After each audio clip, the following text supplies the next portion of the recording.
campo y tal como anunciamos en la apertura del programa, le damos la bienvenida a Santiago Rica, que es analista legislativo de la Fundación Barbechando, y hay muchas cosas que tenemos para hablar en una semana que ha sido súper intensa, que viene siendo desde hace varios días intensa justamente en el Congreso de la Nación. Santiago, bienvenido y gracias por venir a la radio.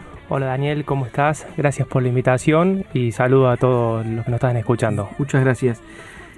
Fueron semanas bravas, ¿no? Digamos, no sé si fue un enero y un febrero atípico o no. Fue un fin de año atípico y hasta estos días atípicos. La verdad que creo que de los legisladores hasta el público en general no esperaban un verano tan movido como el que está haciendo. Tal cual. Mucho trabajo, me imagino, muchas noticias, mucho qué del lado de ustedes. Porque del lado nuestro es mucha noticia, mucho de todo, pero del lado de ustedes... Mucho trabajo y mucho estar constantemente actualizándonos de lo que está pasando, porque desde el 27 de diciembre que ingresó la famosa ley ómnibus, y creo que una semana antes había salido el DNU en el boletín oficial. Desde ese momento hasta la semana que pasó, era 3 o 4 días que se trataban leyes en el Congreso, claro, que debatían en comisiones, las sesiones, y era un actualizar día a día qué se sacaba, qué quedaba, qué cambiaba. Fue un enero atípico, pero bueno, lo importante es que el Congreso está activo, que eso siempre es valorable, más allá de los resultados o no, pero es bueno que trabaje todo el año. Tal cual. ¿Se hizo bien en empezar a debatir, por ejemplo, en cuatro comisiones? ¿O es como se decía que tenían que haber muchas más comisiones, digamos? ¿Se hizo bien? ¿Se hizo mal? No hay expediente anterior, no hay antecedente sobre una ley que abarcara tantos temas. En realidad terminaron siendo 3 comisiones: presupuesto, que es quizá la comisión a la que todos los proyectos giran, sí, claro, asuntos constitucionales y legislación general. Y había temas para tratarse en la Comisión de Agricultura, de Industria, de Trabajo, pero el máximo son 3 comisiones de giro. Pero bueno, con el proyecto tan grande eligieron las comisiones más abarcativas de temas. Claro. Eso no sé si es bien o mal, es la opción más viable que encontraron. Claro. Y ahí en el medio de todo esto empezó el agro, empezaron las provincias, sacando el diario del lunes, del que vamos a hablar en un rato. Sí. Pero en el medio está el sector agropecuario, porque uno de los temas que empezó generando mucho ruido fue justamente el tema de las retenciones, donde las provincias y el agro, bueno, son como lo más importante. Bueno, fue una sorpresa cuando al ingresar el proyecto, el capítulo fiscal, y encontrar la suba de los derechos de exportación, el permiso para subir los derechos de exportación, no la suba directa, de maíz, trigo y soja, y después de todas las economías regionales. Y cuando subían las economías regionales, ahí todas las provincias alzaron la voz e unieron su voz, que creo que la primera tarea que tuvieron fue en que no subieran los derechos de exportación a las economías regionales, que tuvieron hasta hace 6 meses, algunas economías regionales tenían, y tuvieron años peleando para llegar a 0, y de un plumazo iban a volver a tener 6 puntos, 8 puntos. Sí, después se puede discutir por qué se las quitaron, ¿no? Pero sí, digamos que fue claramente una cuestión un poco más electoralista y todo, pero vamos al hecho concreto, no tenían retenciones. No tenían. De discutirlo. Y qué sé yo. Después vino ya una discusión mucho más intensa. Llegamos al día de hoy, ya con el diario del lunes, insisto, con una discusión con las provincias. Esa discusión de la que se habla dentro del ámbito ejecutivo, en lo legislativo, ¿se siente, digamos, había pica, había bronca? Y lo que pasó en lo legislativo fue que legisladores, por temas en cualquier otro tema, cualquier otro proyecto de ley, y años anteriores, que por más que compartían provincia, no coincidían en su postura, y en esta ley coincidieron en su postura. Hubo reuniones de legisladores de Córdoba, Santa Fe, San Luis, en sus provincias, de todos los colores, de todos los partidos políticos, y plantearon postura. Creo que biocombustibles con todos los legisladores santafesinos fue un claro ejemplo de eso. Y Tucumán con el limón también. Y ahí se impuso los gobernadores, y hasta los opositores locales a los gobernadores impusieron su postura, y fue lo que empezaron las primeras posiciones que tuvo que ceder el gobierno. Fue en esas, cuando toda una provincia le decía no esto porque perdés 12 votos, 5 votos. Parece mentira, pero en realidad los legisladores representan los intereses también de sus propios ciudadanos, digamos. Como que recordamos una cuestión que los diputados, el agua moja. Claro, los diputados representan a toda la Argentina. El Senado es quien representa a los gobiernos provinciales. Claro, a los gobiernos provinciales, pero bueno, en ese sentido se valoró más la provincia, que incluso creo que es la discusión actual. Hoy es nación contra las provincias.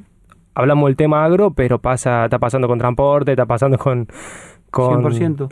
Sí. Con la discusión de los subsidios, digamos. Con los subsidios, con la energía, está pasando energía, bueno, en educación y salud también. Qué bravo. O sea, eso que uno dice a veces, esa rosca, esa discusión, esa pelea, se veía en los pasillos, se evidenciaba. Sí, y además creo que fue el resultado de lo que se veía en los pasillos de la sesión última del martes en particular, que con el diario del lunes, cómo se terminó votando, el más despistado que no veía en los pasillos las diferencias y cómo las provincias estaban trabajando. Después, cuando se vio la votación, se notó que hubo provincias que apodaron en general, pero en la semana que pasó, entre gobernadores, bajaron el voto. Claro. Y eso fue el resultado final. ¿Son traidores, como dice Milei, como dice el gobierno? No, yo creo que valoraron el interés provincial y cuando una ley había tenido la aprobación en general y en particular creo que solamente faltó negociación y acuerdos. Quizás fue muy rápido la semana siguiente querer así en particular porque no estaba todo resuelto. Para mí... ¿Puedo decir que si hubieran dejado un par de días más para negociar, quizás se podía lograr? O pasaban dos cosas. O continuaba la sesión el viernes que se aprobó la ley en general, se terminó creo que a las 6, 7 de la tarde. Sí. Si se continuaba, ninguna de las sesiones se hizo el famoso que pasan toda la noche. Bueno, yo creo que si se continuaba... Mira vos. Quizá, o en esa continuación, no sé si por cansancio de los legisladores... Me muero. Probablemente podían tener aprobaciones particulares porque tampoco tenía el tiempo de conflictuar de vuelta con los ejecutivos provinciales o esperar más tiempo, una de las dos opciones. Ahora con el diario el lunes las dos opciones son buenas. Mirá vos, pero vos sabés que Santiago, que yo siempre eso lo critiqué siempre, y yo digo, che, esta gente cuando discute las cosas a las 3 de la mañana no me gusta. Yo digo, esta gente lo discute a espaldas de todos, que estamos durmiendo a esa hora. Digo, un tipo... No, dentro del promedio, trabaja durante el día, duerme la noche, hay casos excepcionales, pero digamos, entonces yo decía, che, ¿cuándo vendrá alguien que haga lo que a mí me gustaría que hicieran? Che, aparte, si yo fuera legislador, muchachos, yo laburo todo el día. Ahora, yo trabajo de 8, no sé, a 20. A las 20 se rompe el encanto, me voy a mi casa, tengo una familia, no sé. Siempre dije, me gustaría que hicieran así. Y ahora cuando hicieron esto, le fue como el traste. A ver, a los oficialismos, de vuelta es atípico una ley con tanta cantidad de artículos. Creo que el único parecido es el presupuesto, pero el presupuesto no supera los 150 artículos. Claro. Y acá estamos hablando de una ley que tenía 664 y llegó recién con 380. O sea, también te exige más tiempo. Las leyes tienen entre 10 y 40 artículos. Claro.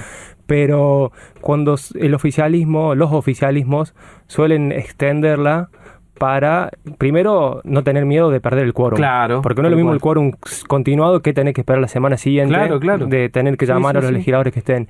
Y segundo, un tipo se te enferma y hay un problema. Y segundo, porque tenés división de los temas, entonces te armas un poco qué legislador queda a las 3 de la mañana, cuál a las 5. Se llama en el momento de votar y quizá tenés más probabilidades de sacar tu ley haciendo una continuación de 30 horas, 24 horas. Claro, la estrategia legislativa que siempre se usó, que la usó, no sé, históricamente el Congreso, no quiero poner esto en palabras de un partido político en particular, pero la estrategia que siempre se usó quizá daba un buen resultado, o sea, quizá la ley pasaba. Yo tengo recuerdo del presupuesto del 2022, o sea, el que se aprobó en 2022, en octubre de 2022, se terminó aprobando a las 6 de la mañana, 5 de la mañana.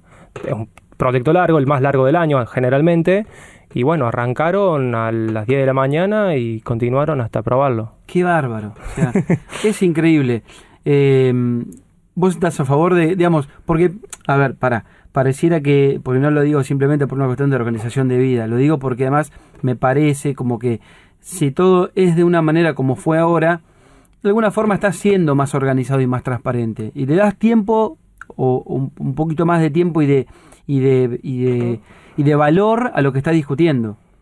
Que si lo haces a las Sí, apuradas a las 3 de la mañana, digamos. Es más probable que haya más gente siguiendo la sesión. Si Sí. arranca a las 10 como arrancó, un día a la 1, creo que el último día arrancó a las 2, A las hasta 2, claro. las 10 de la noche. Va a haber más gente siguiéndola, pero cuando hay 250 personas que piden la palabra, Claro. se demora la aprobación y te pasan 3 días y quizá podían ser más días. Claro. Y perdés tiempo. Esas son estrategias legislativas. Son más estrategias legislativas porque... ¿Y está bueno hacerlo?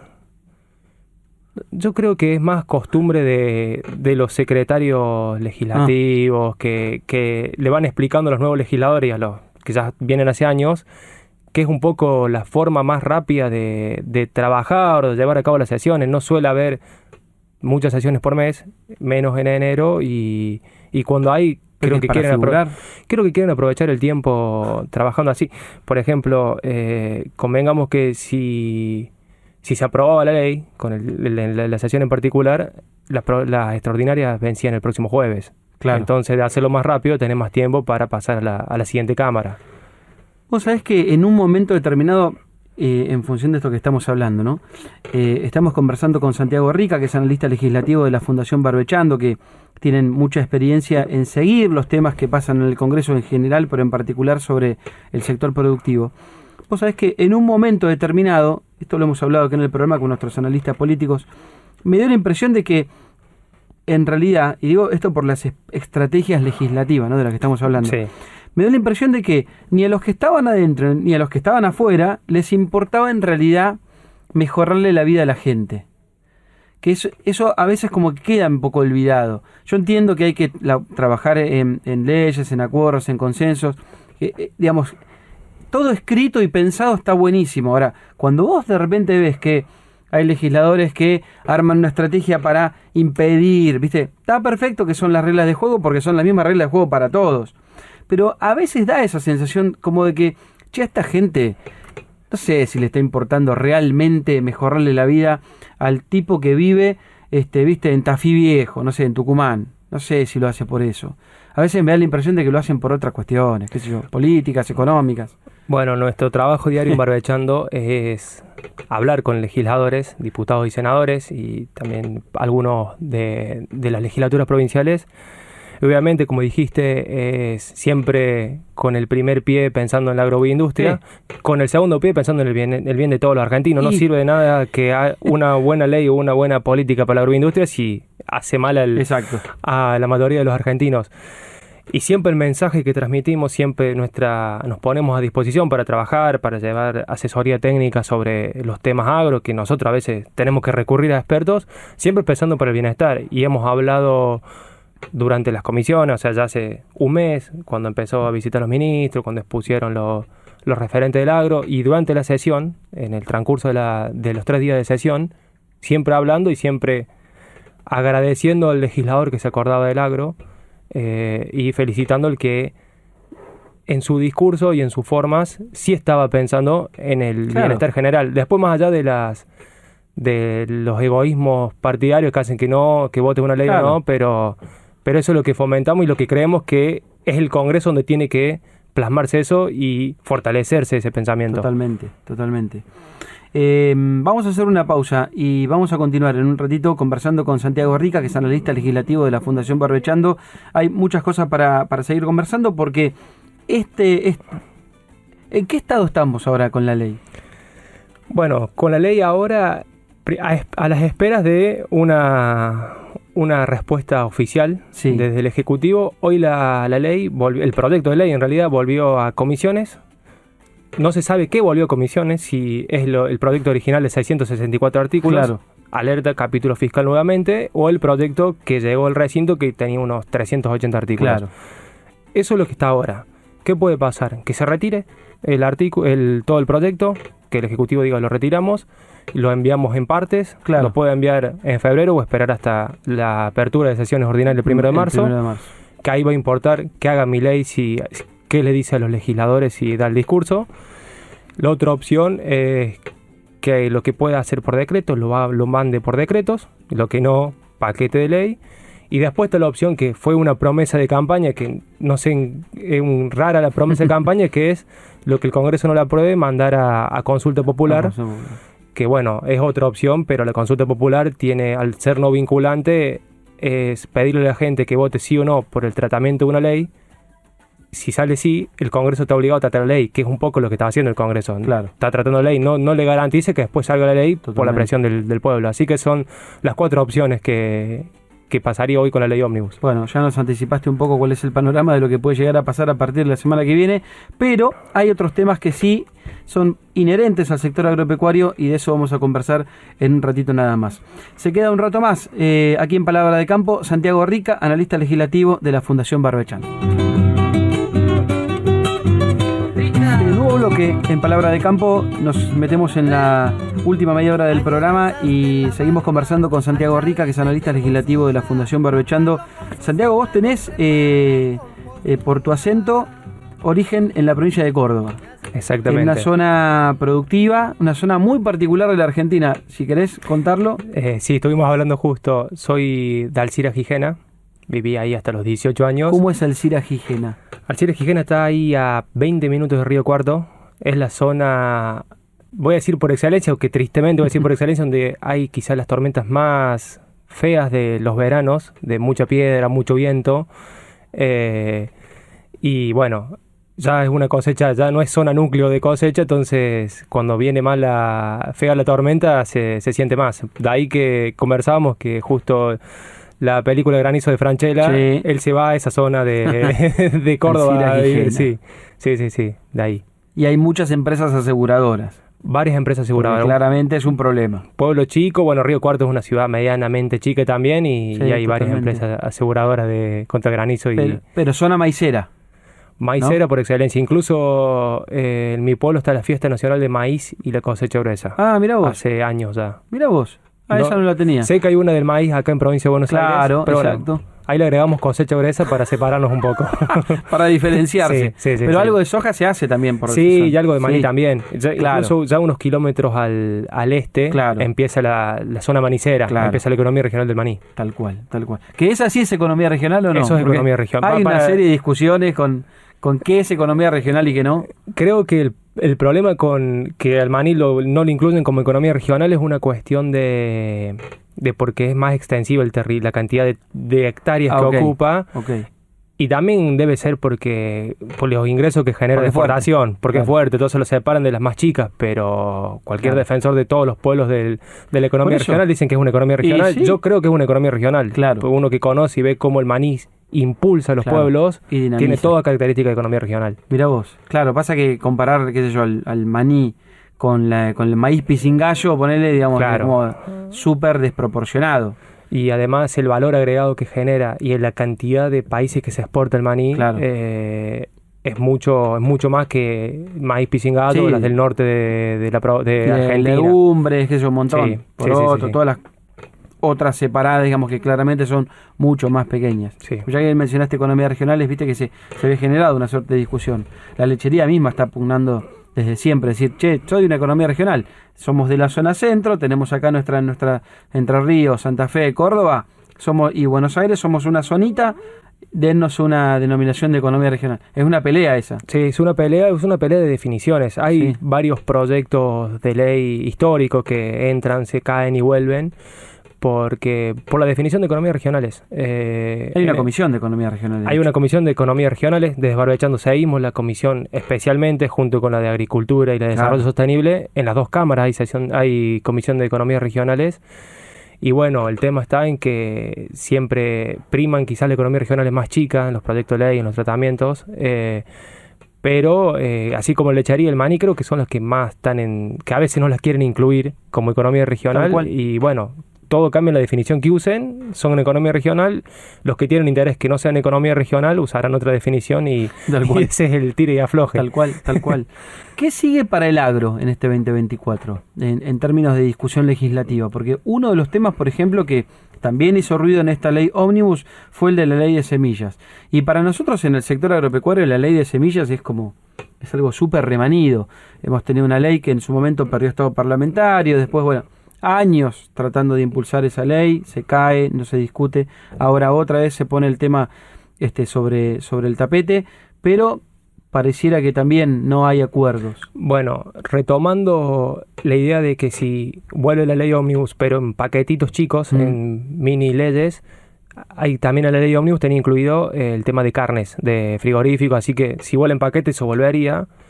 Y además de, bueno, derecho de exportación, esperemos que no, pero si vuelve en paquete el capítulo fiscal. Y además, yo creo que, y desde Barbechando pensamos que lo que fue la adhesión... Decís, ojalá que no, o sí que vuelva para tener un cronograma, qué sé yo, de que se ordene, digamos. Claro, si vuelven en ese formato, solo para subir. Claro, si vuelve en el formato que entró en 27 de diciembre, que no vuelva. Pero si vuelve con un cronograma a la baja... Claro, que se debata. Bueno, con semillas es un poco eso también. Claro. En el 2018 había sido el dictamen, la ley que casi llega, el proyecto de ley que casi llega al recinto, y creo que del 2018, yo todavía no estaba en Barbechando, pero desde Barbechando se trabajó mucho. A la fecha no se había levantado de vuelta el tema de semillas públicamente en el Congreso, volvió ahora con este artículo de 15 palabras que decía la adhesión al UPOU 91, y lo que trajo es que volvió la discusión intrainstituciones del agro, intraproductores, y yo creo que si vuelve, ya ahora se debatirá qué es lo mejor, adherirse directamente al UPOU o trabajar de vuelta a reflotar los proyectos anteriores. Creo que todo debate nuevo sirve tanto para el sector y también para que los legisladores sepan que hay un tema, que el sector hace años, creo que la ley actual de semillas es del 73, tiene 51 años. Son leyes que hay que actualizar. Se puede actualizar una ley con otra ley. Claro, todas las leyes se actualizan después de 50, 40 años, porque cambian mucho en 50 y 40 años, y lo que trajo la ley ómnibus, que desde Barbechando pensamos que es fructífero, es temas que empiecen a debatirse. Que los acuerdos empiecen intrasector entre las instituciones y después que se traslade a la política. Pero no es que le agregás un par de artículos o los modificás, tenés que sacar una nueva ley.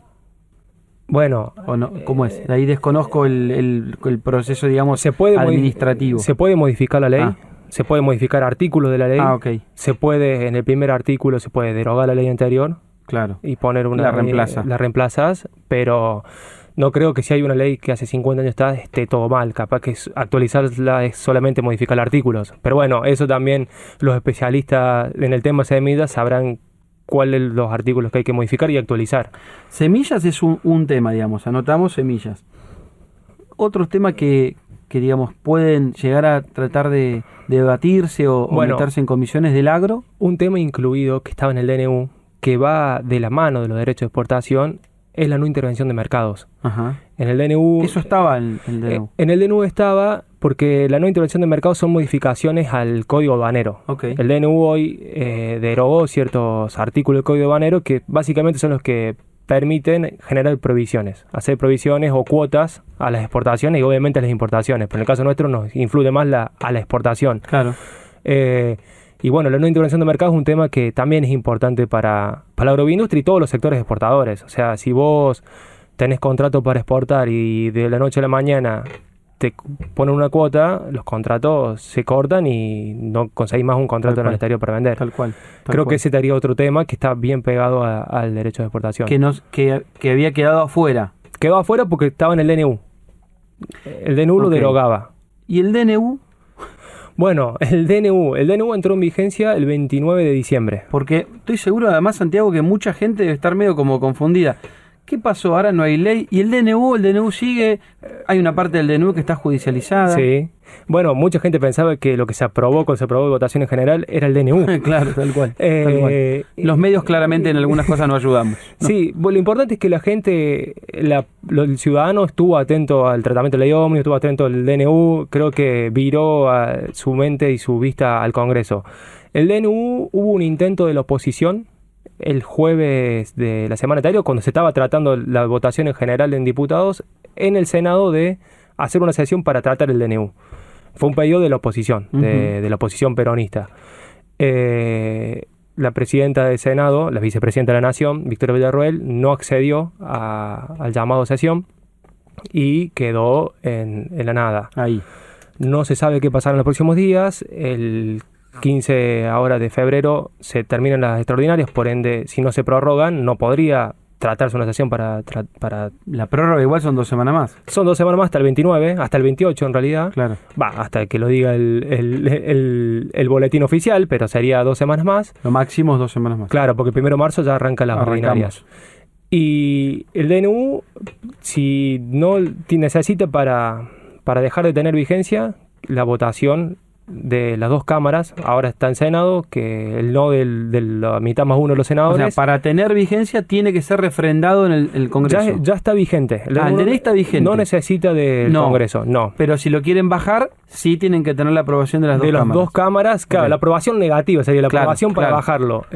Una cámara no alcanza. Si el Senado consigue los votos de la oposición, le dan el no del Senado, pasa a diputados nunca lo trata, o lo trata y no gana el no, sigue vigente como está al día de hoy. Quedaría entonces el DNU. Por ahora quedaría, no sé, no hay novedades. ¿Y hasta cuándo hay tiempo para decir, che, este DNU lo quiero bajar? Bueno, los DNU no hay un tiempo, no hay antecedentes de DNU que volteados por el Congreso. No hay antecedentes, antecedentes. Igual ahora no se, claro, no se sabe, porque no hay antecedentes de una ley de 600 artículos, así que tampoco hay antecedentes. Quedaría. Ni cortaban las sesiones a las 10 de la noche. Claro, nunca hubo una sesión, no digo nunca que yo conozca de los tiempos que estoy aprovechando, hubo una sesión para tratar un DNU y bajarlo. Claro. Pero siempre hubo una primera vez. Tal cual. Por ahora no hay...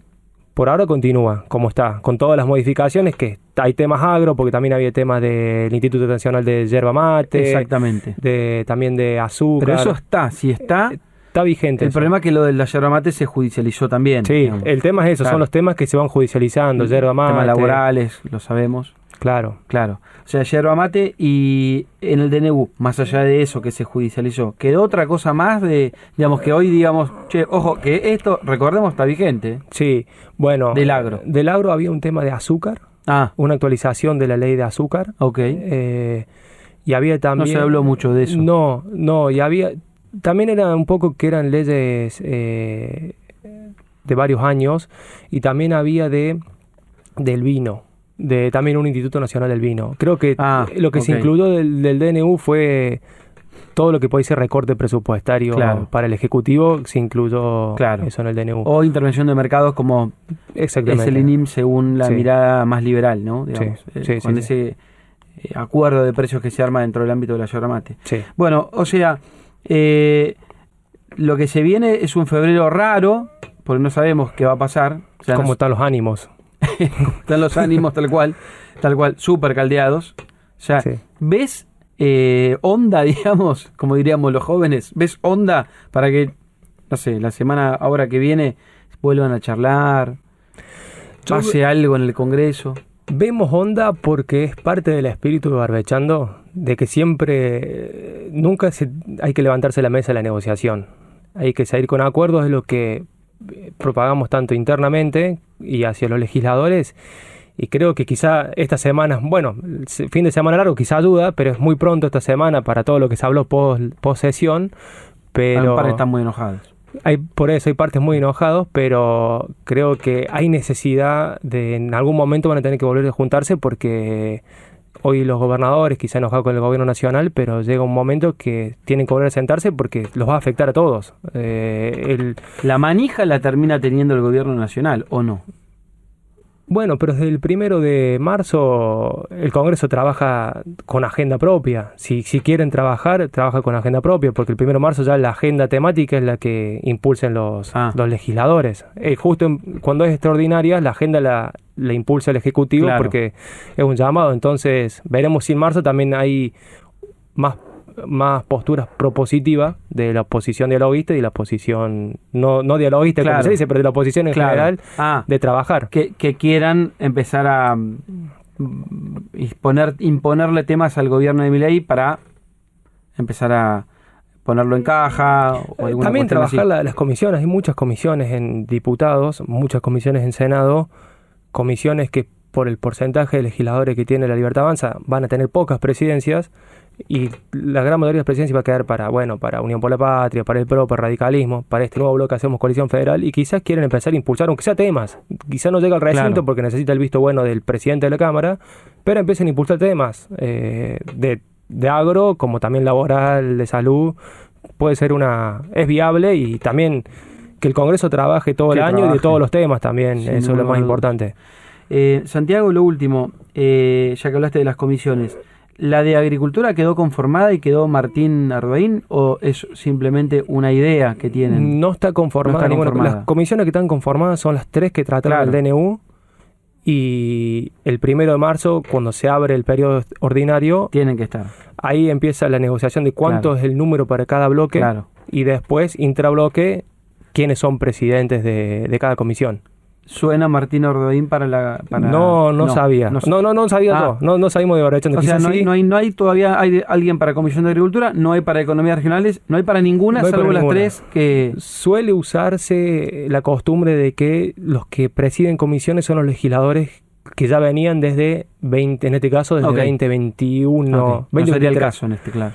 Claro, pero igual eso es uso y costumbre, no es que el Ok. reglamento lo prohíbe Claro. o lo permite, Ok.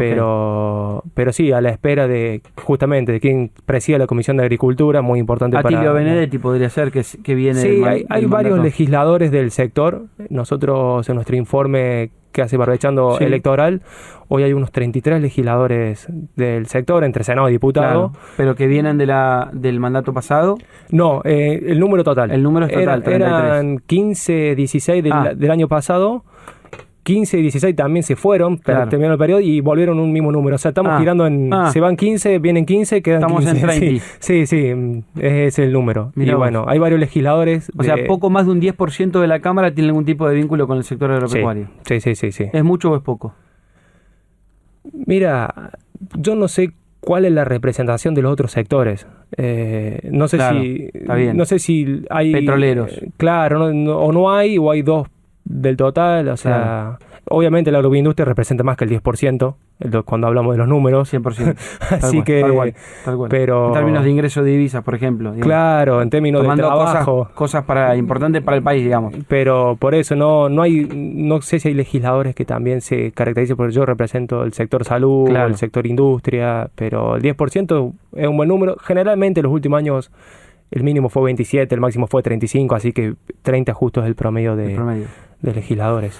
Santiago, gracias por haber venido. Nos ayudaste a comprender un poco más algo de lo que pasó y a pensar hacia lo que puede llegar a pasar, porque la bola de cristal no la tiene nadie. No. Así que No, lo que vaya a pasar a partir de la semana que viene.